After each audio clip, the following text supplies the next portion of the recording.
pelo louvor que o nosso já está ministrando tremendamente.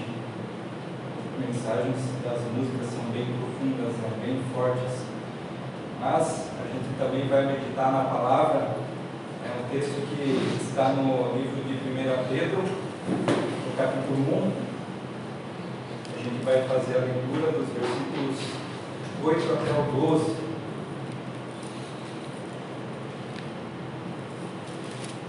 1 Pedro, capítulo 1, dos versículos 8 até o 12. É uma mensagem de incentivo que o apóstolo Pedro escreve às igrejas da região da atual Turquia. A perseguição aos cristãos estava se iniciando, após a ascensão de Cristo, e Pedro ele dá recomendações, palavras de incentivo. O título aqui no texto está Esperança no meio das provações. A gente vai seguir a leitura a partir do versículo 8. Vocês o amam, mesmo sem o terem visto, e creem nele, mesmo que não estejam vendo agora. Assim vocês se alegram com uma alegria tão grande e gloriosa que as palavras não podem descrever. Vocês têm essa alegria porque estão recebendo a sua salvação, que é o resultado da fé que possuem. Foi a respeito dessa salvação que os profetas perguntaram e procuraram saber com muito cuidado. Eles profetizaram a respeito da salvação que Deus ia dar a vocês, e procuraram saber em que tempo e como essa salvação ia acontecer. O Espírito de Cristo que estava neles indicava esse tempo, ao predizer os sofrimentos que Cristo teria de suportar e a glória que viria depois. Quando os profetas falaram a respeito das verdades que vocês têm ouvido agora, Deus revelou a eles que o trabalho que faziam não era para o benefício deles, mas para o bem de vocês. Os mensageiros do Evangelho que falaram pelo poder do Espírito Santo, mandado do céu, anunciaram a vocês essas verdades. Essas são coisas que até os anjos gostariam de entender. Oremos. Pai de amor, muito obrigado a Deus porque podemos estar aqui reunidos para te cultuar, te louvar e aprender mais do Senhor. Pedimos que o Senhor ministre a tua palavra às nossas mentes e corações. Deus amado, que nenhuma distração venha nos desviar o objetivo de receber a tua mensagem. Queremos dar liberdade para o teu Santo Espírito ministrar em nossas vidas nessa noite. Eu oro isso agradecido em nome de Jesus. Amém. Amém.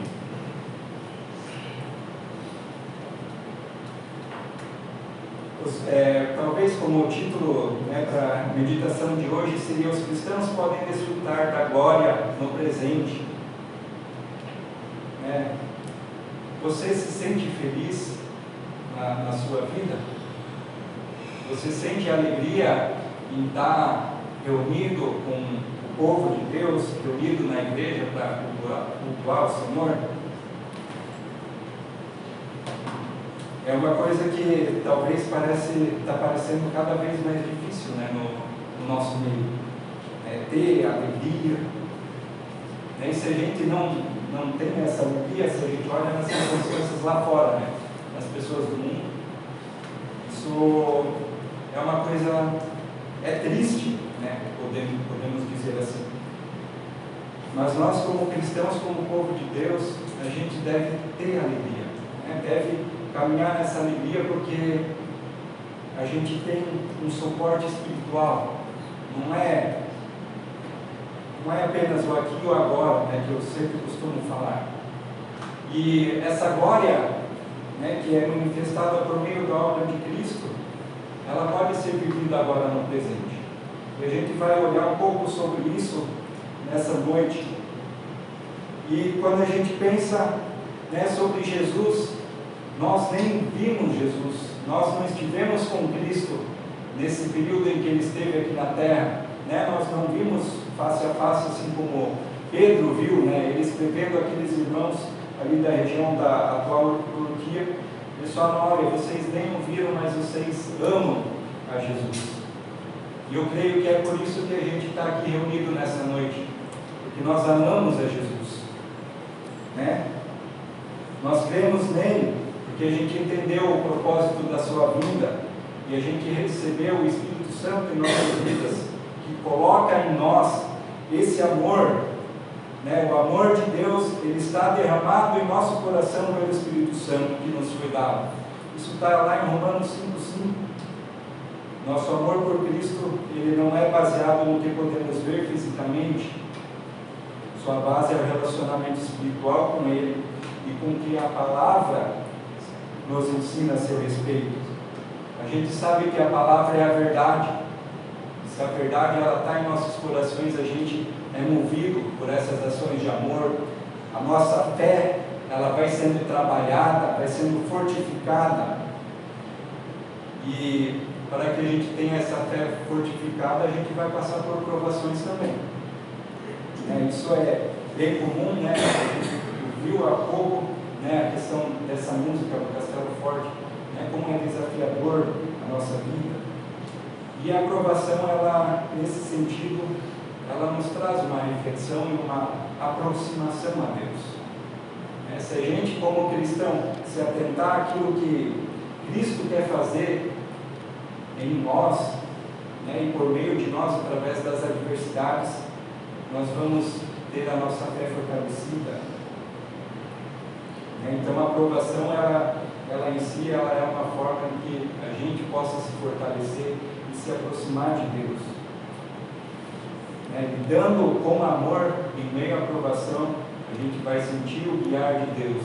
Mas se a gente se irar, se revoltar com as situações, com as circunstâncias, que a gente está passando, o que a gente está vivendo, é como a gente bater, dar murro em ponta de faca, né, que o pessoal fala. A gente não aprende toda hora, a gente vai estar ali, vai estar se machucando. E a vida cristã é uma vida em que a gente vai crescendo, vai evoluindo. Se a gente tomar como exemplo um jogo de videogame, são fases. A gente quer chegar, rodar o jogo, a gente vai passar por fases, e cada fase ela vai tendo o seu nível de dificuldade aumentado. E quando a gente não consegue alcançar o objetivo de uma determinada fase, a gente tem que refazer ela, vai repetindo ela até conseguir concluí-la e seguir adiante no jogo. E a gente pode entender, a nossa vida cristã, as provas também, são fases, a gente vai evoluindo, vai crescendo na fé. E se tem alguma fase que às vezes a gente é cabeça dura, quer dar murro em ponto de faca, a gente vai sentir essa continuidade, esse desafio ali para que a gente vença e a nossa fé seja fortalecida.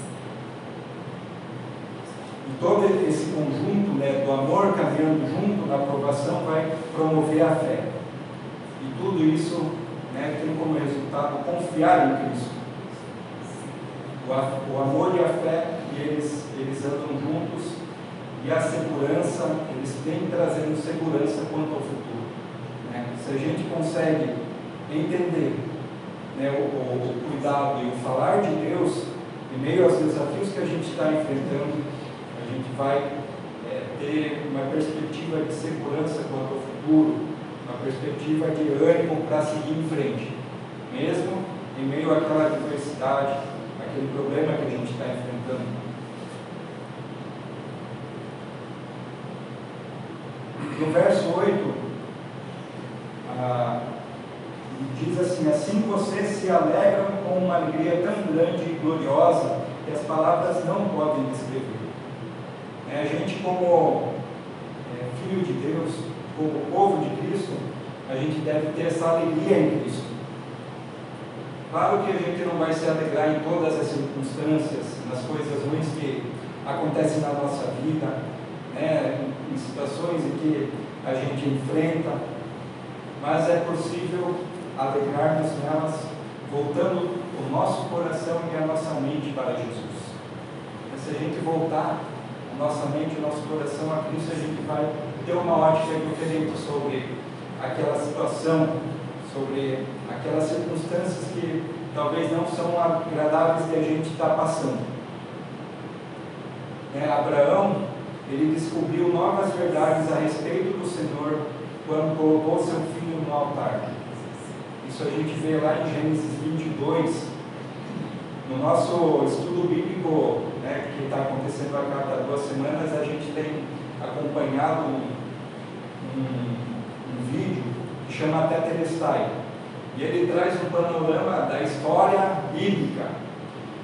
E no momento em que ele apresentou a história de Abraão, levando seu filho Isaque para oferecê-lo como sacrifício, que foi uma ordem de Deus para provar a sua fé, me chamou muita atenção, me impactou bastante, porque além da palavra que é falada, a gente tem as imagens aí. E quando Abraão ele teve esse chamado de Deus para poder estar se dirigindo ao Monte Moriá, levando seu filho para oferecer esse sacrifício a Deus, imagina como deveria estar o coração dele apertado. E o filho dele, na última etapa da caminhada, perguntando: a gente está com a lenha, estamos com o fogo, mas e o cordeiro que há de ser, de servir como sacrifício? E Abraão fala para ele: Deus proverá. E quando Abraão prepara todo aquele altar, coloca seu filho ali sobre o altar, vai levantar o punhal para sacrificá-lo, o anjo do Senhor, ele grita: Abraão, não toque no menino. E logo ele ouviu um cordeiro, pronto ali para sacrificar. Então é uma provisão de Deus, uma provisão do Senhor que aconteceu ali para Abraão. Abraão experimentou isso. E esse significado desse sacrifício é uma substituição. Quando a gente olha o cordeiro, ele foi o substituto de Isaque naquele momento. E isso faz uma referência a Jesus Cristo. Eu era para estar lá naquela cruz onde Jesus foi crucificado, mas ele se fez como um cordeiro e morreu em meu lugar pelos meus pecados. Paulo, ele descobriu a suficiência da graça de Deus quando sofreu com um espinho na carne.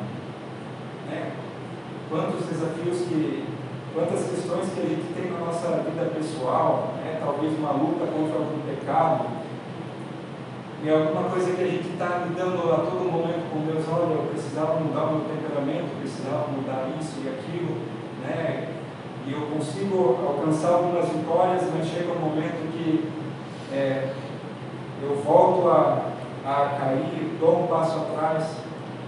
E Paulo, ele tinha isso também, a gente não tem relatado o que seria esse espinho na carne, mas Paulo pediu que Deus o tirasse. Deus colocou para Paulo: olha, a minha graça te basta. Que a gente possa se alegrar em Cristo mesmo em meio a essas situações, que a gente possa ver que a graça de Cristo presente nas nossas vidas, independente das circunstâncias, ela traz um olhar diferente, ela traz uma segurança e um sustento para a nossa caminhada como cristão, como filho de Deus. E olhando nessa alegria em Cristo, a gente pode lembrar do nosso momento de conversão.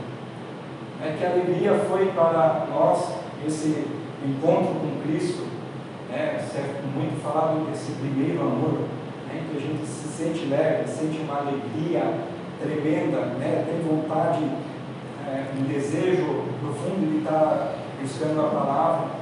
E eu sempre lembro de uma amiga minha que se converteu.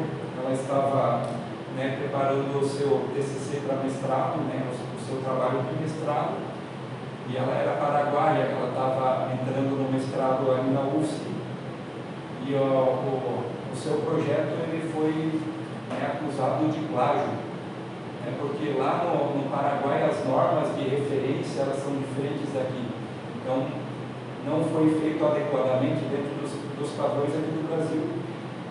E ela ficou, né, abismada, ela chorou, foi para o seu quarto e ela começou a meditar no Salmo 91 e começou a falar com Deus. Eu pedi para que, né, Deus falasse com ela, e ela teve essa experiência de conversão.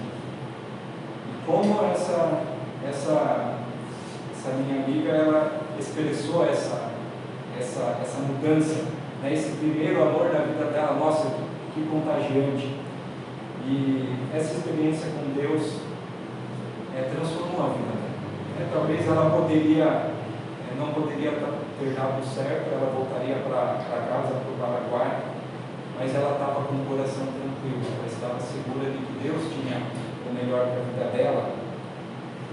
Mas por fim, ela conseguiu, né, a aprovação, ela fez os ajustes, a banca, né, aceitou, né, reconsiderou, ela explicou toda a situação, né, que era diferente a apresentação do trabalho no país dela, e ela conseguiu se ajustar e conseguiu, né, se formar, fazer o seu mestrado.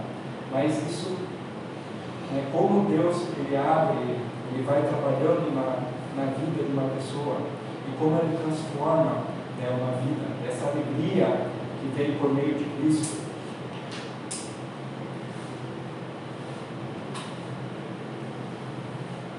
E o fato de receber a Cristo, né, falei um pouco sobre a fé. A nossa fé, ela nos traz a certeza da obra de Cristo e nos permite experimentar parte da glória futura.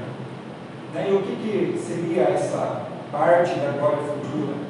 Pedro ele desafia os seus leitores a exercitar o amor, a fé e a alegria, de modo a experimentar parte dessa glória do céu em meio ao sofrimento presente.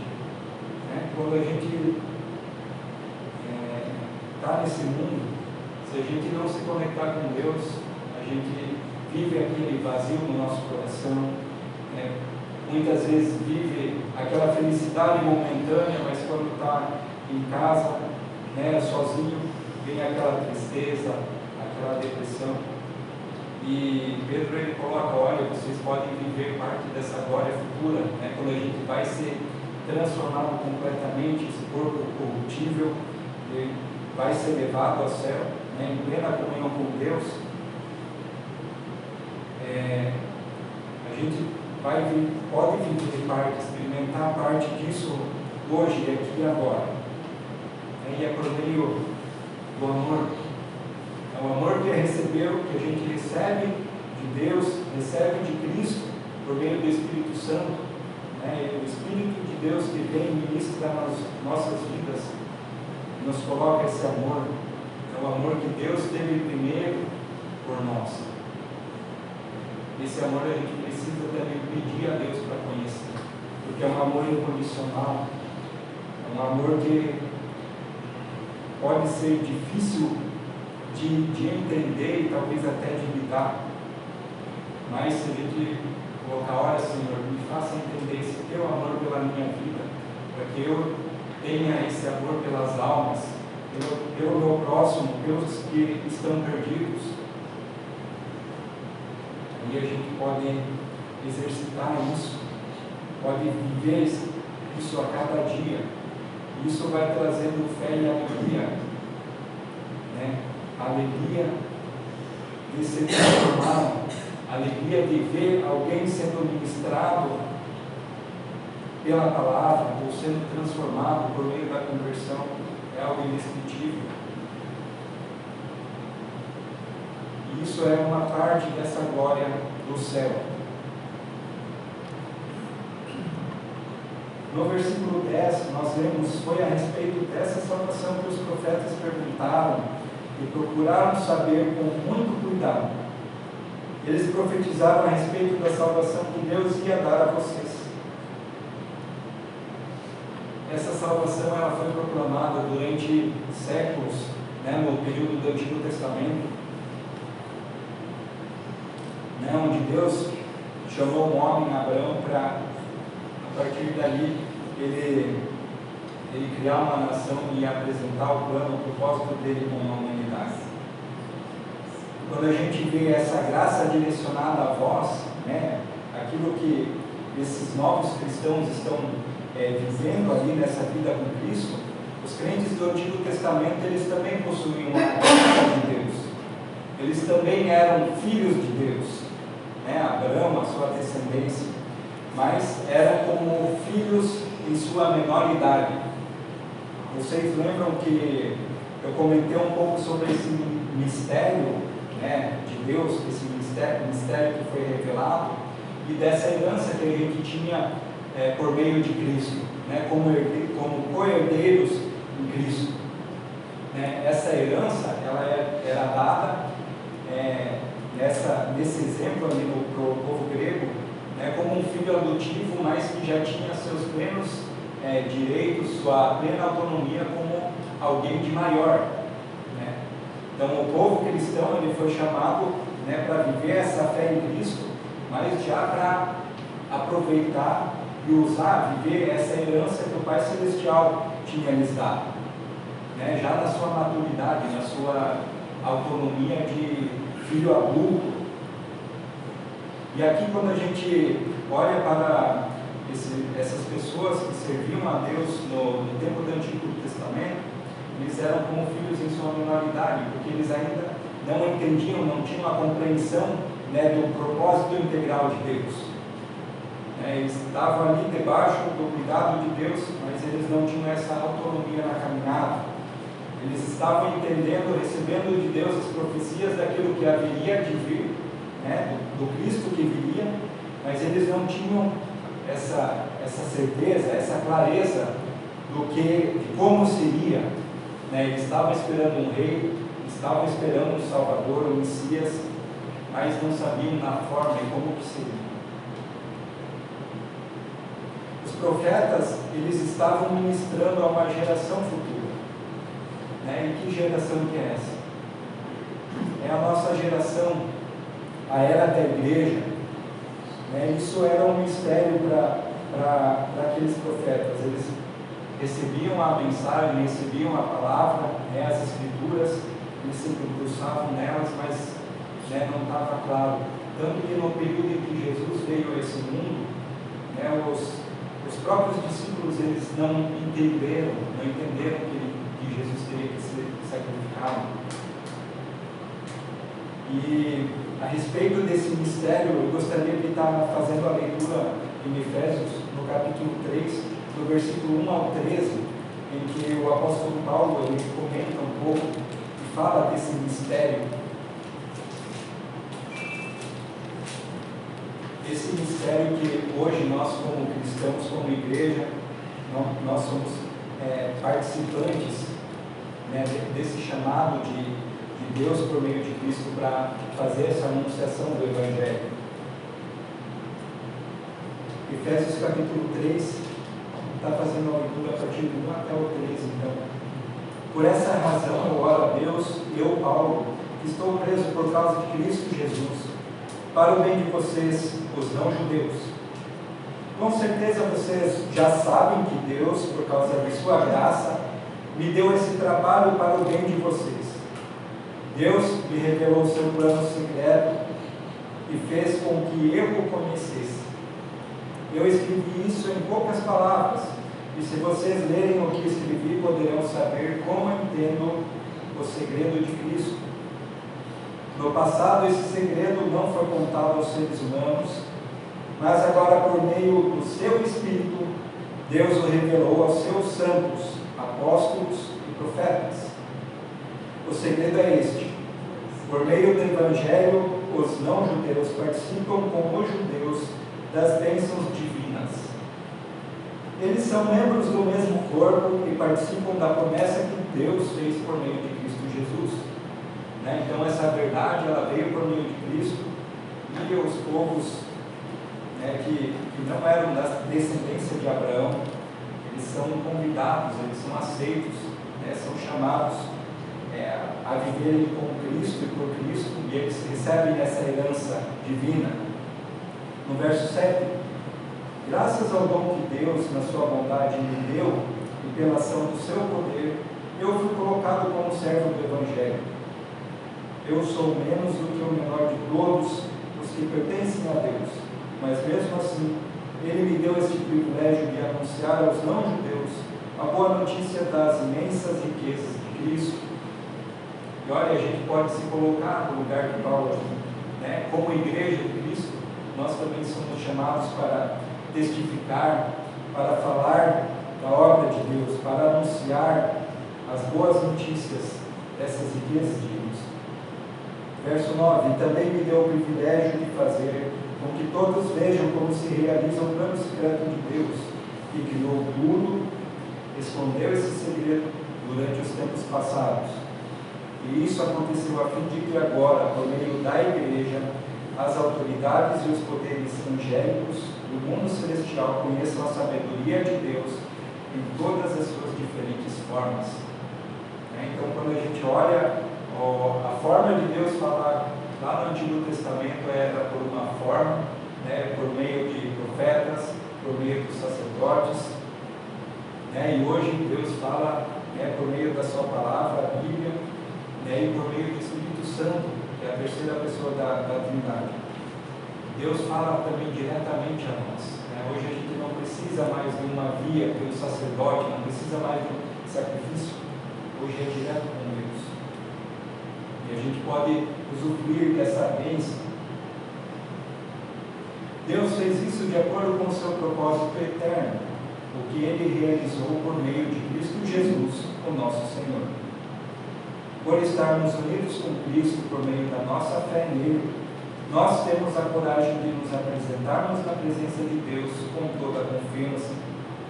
Então imagine naquela época do Antigo Testamento, especialmente quando o povo de Israel é tirado da terra do Egito e eles começam a tomar a terra prometida, as suas batalhas, suas vitórias nas batalhas.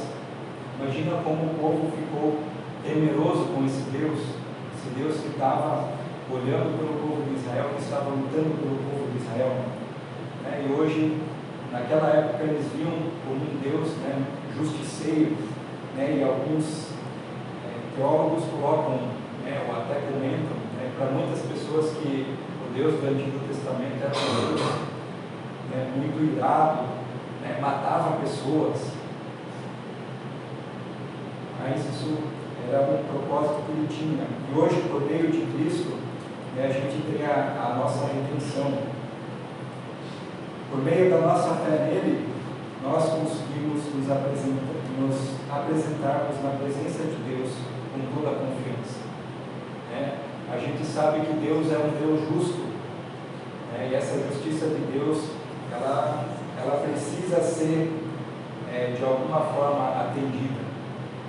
Se a gente não entender que a justiça de Deus ela consegue ser satisfeita, ser atendida por meio de Cristo, a gente não vai conseguir ter acesso pleno, acesso direto a esse Deus. Portanto, eu lhes peço que não desanimem por causa dos meus sofrimentos por vocês, pois lhes trazem benefício. Então, Paulo ele apresenta a situação dele, que ele está preso, Ele fala: olha, não desanime por tudo aquilo que eu tenho passado, por aquilo que eu tenho sofrido. Que a gente também não possa se desanimar pelas situações que a gente muitas vezes tem enfrentado, tem vivido, que a gente deposite a nossa fé em Cristo, que a gente deposite a nossa esperança no Senhor.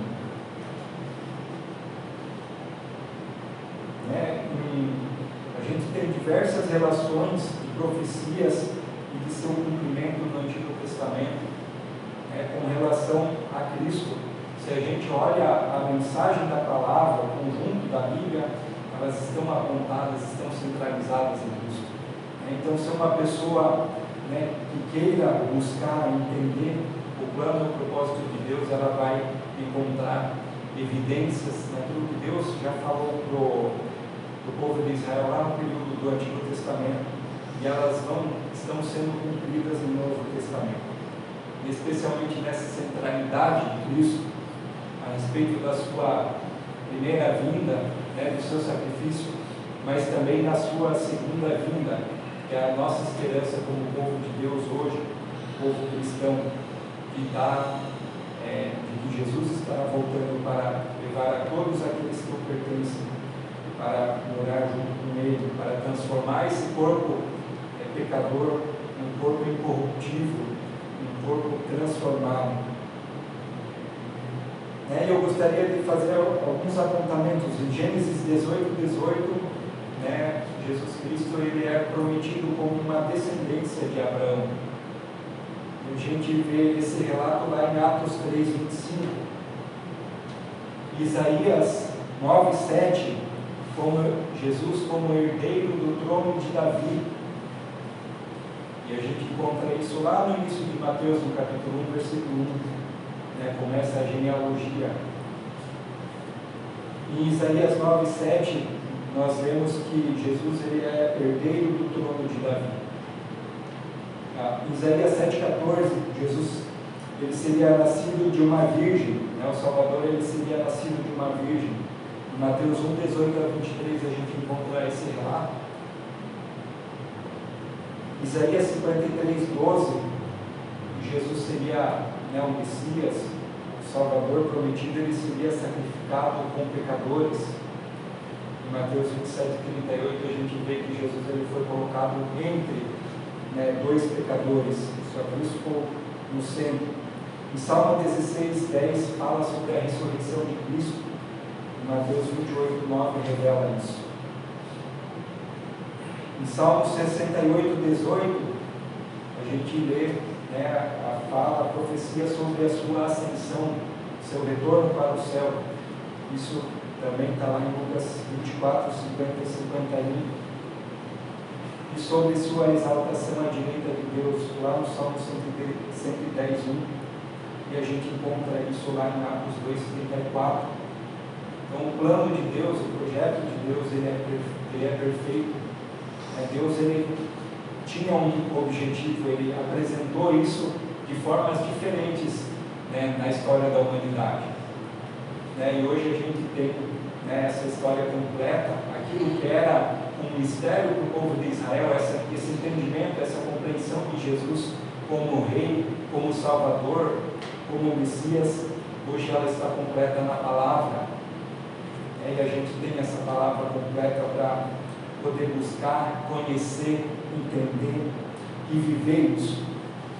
E é dali que deve vir a nossa alegria, a nossa fé, que vai crescendo por meio das provações e os desafios que a gente enfrenta como cristão a cada dia. Mas que a gente possa estar sempre lembrando e olhando aquilo que Deus fez. E às vezes a nossa ótica, muitas vezes a gente tem um olhar muito fechado sobre algumas coisas que acontecem na nossa vida, a gente começa a murmurar, começa a julgar. Mas se a gente olhar com cuidado, com o amor de Cristo, a gente vai ver que Deus tem um propósito com tudo isso que a gente está passando. Que a gente possa viver essa alegria de Cristo, essa glória que é manifestada a nós agora por meio do amor, por meio dessa comunhão que a gente tem como igreja, por meio da proclamação do Evangelho, essa verdade que é falada que traz transformação de vidas. Isso é um renovo e a gente pode experimentar um pouquinho dessa glória que vai ser completada na vida de Jesus Cristo. A gente possa desfrutar dessa glória a cada dia no presente. Amém? Senhor Jesus, muito obrigado pela Tua palavra, muito obrigado porque o Senhor é um Deus presente, o Senhor tem falado conosco de diversas maneiras. Muito obrigado, Deus, porque o Senhor tem estado conosco mesmo em meio aos dias difíceis, mesmo em meio às provações, mas que em meio às provações nós possamos sentir a humildade de colocarmos o nosso coração em Ti, Jesus. Pai querido, que possamos encaminhar a nossa vida com o Teu olhar, com a Tua ótica. Senhor Jesus, que possamos nos humilhar, quebrar o nosso orgulho, quando muitas nós queremos lutar com as nossas próprias mãos, tomar as nossas próprias decisões, e ali o inimigo ele vem tirar o nosso foco, vem tirar a nossa alegria e a nossa comunhão contigo. Pai querido, possamos ter os nossos corações transformados e cheios do Teu amor. Teu Santo Espírito inicie em nossas vidas a cada dia. Pedimos que o Senhor nos abençoe e nos guarde nessa semana, que possamos a cada dia viver na alegria em Ti. Essa expectativa, nessa esperança que temos de uma vida contigo, amor. Mas que aqui nós possamos experimentar essas alegrias, os momentos na nossa vida também, ambos, em comunhão com os irmãos, praticando o amor com o próximo, proclamando a Tua verdade, a verdade do Teu Evangelho, Deus. Vendo transformações de vidas, ó Pai, vendo testemunhos de batismo, que o Senhor possa fazer com que o Teu reino cresça aqui através das nossas vidas, Pai. Em o nome de Jesus que eu oro. Amém. Amém.